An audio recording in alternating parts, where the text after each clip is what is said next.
नमस्ते बच्चों, आज मैं आप लोग को बतलाऊंगी लिंग। ठीक है बच्चों, मैंने पिछले क्लास में आप लोग को बतलाया था संज्ञा। संज्ञा क्या होता है तो हम सभी सीख चुके थे बच्चों, संज्ञा क्या होता है, संज्ञा किसे कहते हैं। मैंने क्या बतलाया था संज्ञा में, किसी भी व्यक्ति, वस्तु, प्राणी के नाम को संज्ञा कहते हैं, चाहे वो सजीव हो या निर्जीव हो। बच्चों, प्रत्येक संज्ञा शब्द, चाहे वो व्यक्ति हो, प्राणी हो, सभी का नाम स्त्री और पुरुष जाति को बताते हैं। ठीक है, सभी संज्ञा शब्द के नाम, सभी संज्ञा शब्द का कुछ न कुछ नाम होता है। मैंने आप लोगों को पिछले क्लास में बताया था, संज्ञा जब मैं पढ़ा रही थी तो मैंने आप लोगों को बतलाया था कि संज्ञा प्रत्येक वस्तु, व्यक्ति, प्राणी, सबका कुछ न कुछ नाम होता है। ठीक है,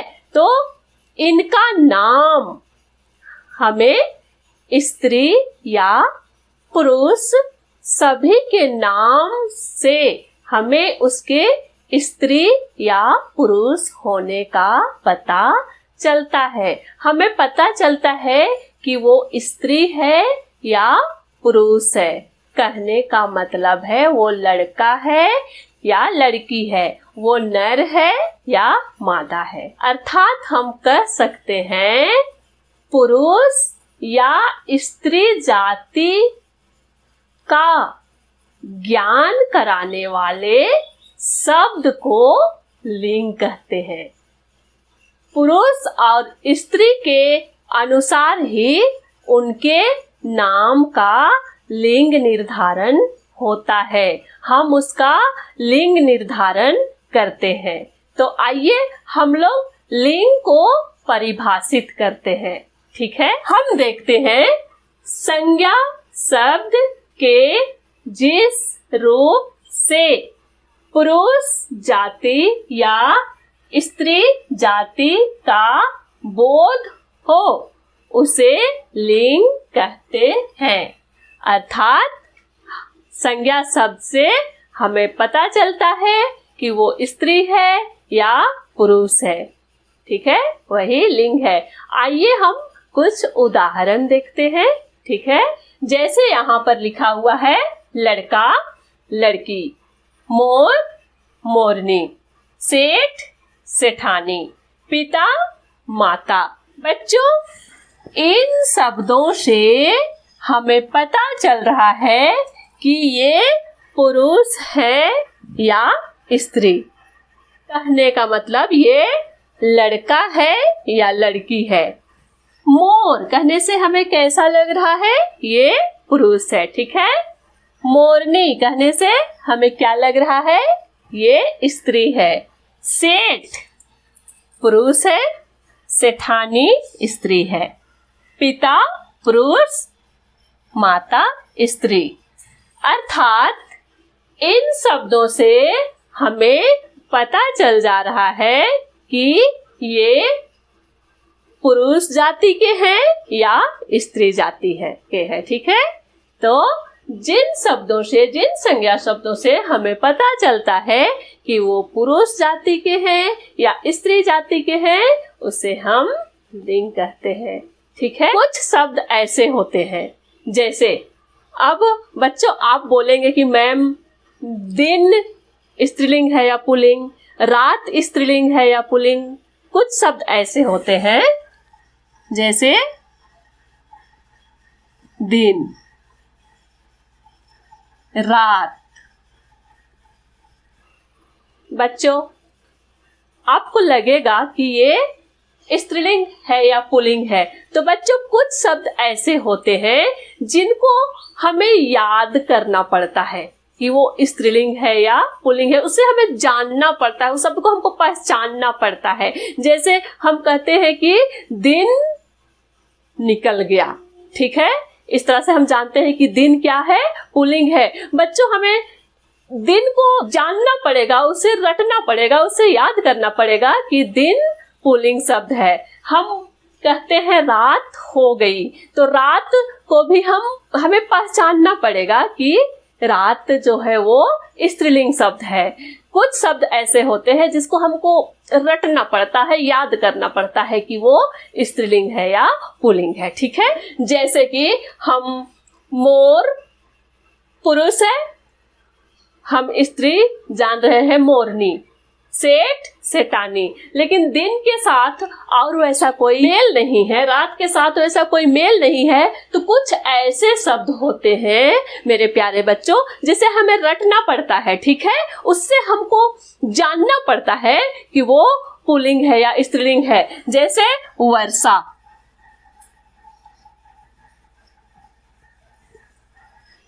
बच्चों वर्षा स्त्रीलिंग है।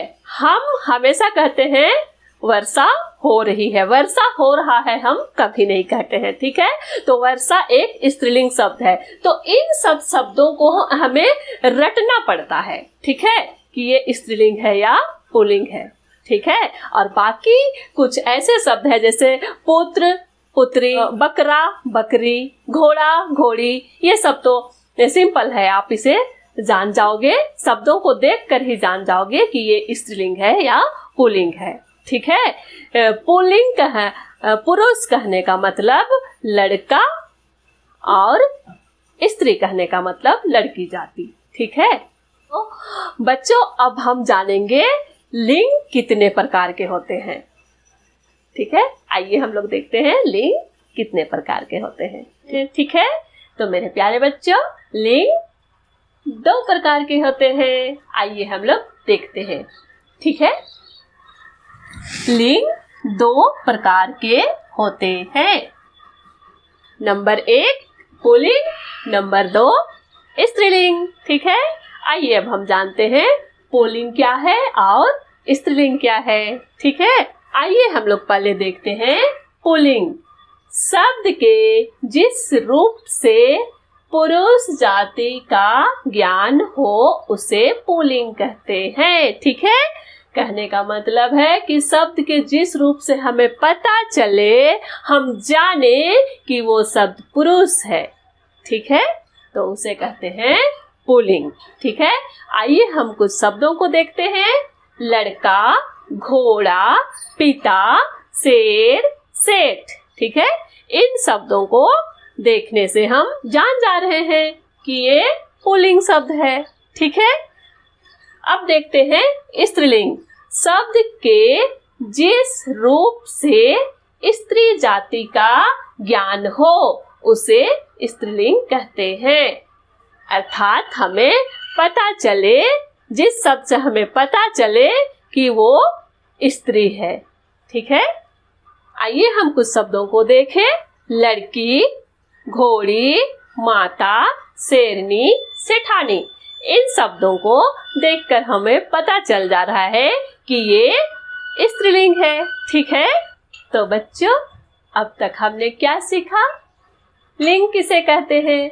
संज्ञा शब्द के जिस रूप से हमें यह पता चले कि वो पुरुष जाति का है या स्त्री जाति का है उसे लिंग कहते हैं। लिंग 2 प्रकार के होते हैं, स्त्रीलिंग और पुल्लिंग। पुल्लिंग किसे कहते हैं? शब्द के जिस रूप से पुरुष जाति का ज्ञान हो उसे पुल्लिंग कहते हैं। जैसे लड़का, घोड़ा, सेठ, पिता, मोर, शेर, बाघ। ठीक है, शब्द के जिस रूप से स्त्री जाति का ज्ञान हो उसे स्त्रीलिंग कहते हैं। जैसे शेरनी, मोरनी, सेठानी, माता। मेरे प्यारे बच्चों, मैं आशा करती हूँ कि आप लोगों को लिंग अच्छी तरह से समझ में आ गया होगा। यदि आप लोगों को समझ में नहीं आया होगा तो आप लोग कमेंट में बॉक्स में जा करके मुझसे पूछ सकते हैं। तो अब टाइम है होमवर्क का।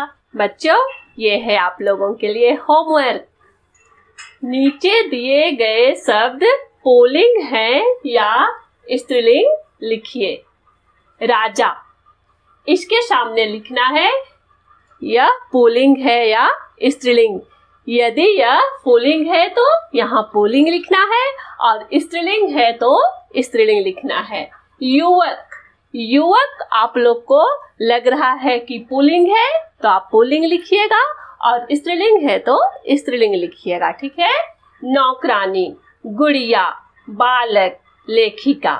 ये सब स्त्रीलिंग है या पुल्लिंग है, इसके सामने लिखना है। ठीक है, तो मेरे प्यारे बच्चों, मैं आज का वीडियो यहीं पर खत्म करती हूँ और मैं आप लोग से मिलूंगी अगला वीडियो में एक बहुत ही मजेदार टॉपिक के साथ। तब तक के लिए